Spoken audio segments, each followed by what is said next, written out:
I hope everybody's doing great. So this is super important, and I'm going to talk about stuff that has no relationship to mortgages, but we're going to talk mortgages as well. So I have clients all the time. We of course tell everybody up front, don't let anybody pull your credit, don't buy anything, yada, yada, yada. But I have clients all the time where it's like a day or two before closing, not all the time, but it happens where they go, we get a credit alert and they're like, oh yeah, I went to Home Depot and at the register I was buying a dishwasher or a fridge or something, and they offered me 0% financing. It was free money, so I did it. But it's not a credit card, it's not a debt, like don't worry about it. And I'm like, did you give them your social? Yes, I did.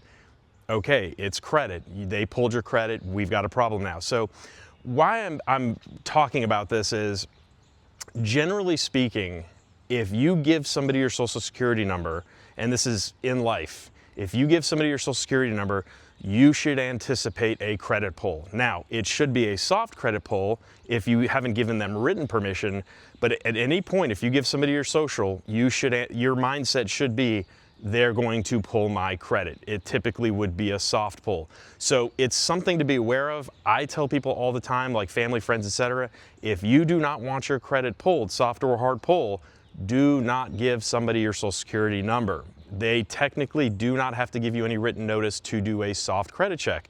So this will help, your customers, your clients, buyers, when they're going through the checkout line at Home Depot, or if they're walking into Rooms to Go, etc.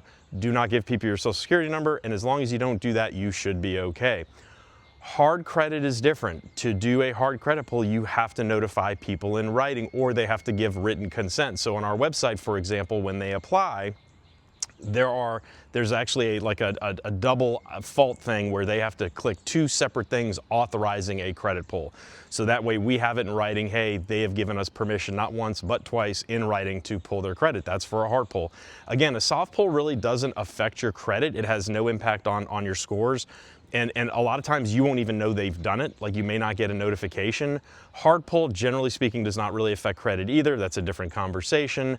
But you want to avoid that. Now, here's the deal. When people are buying a house, they're going to call the utility companies, right? Water, power, etc.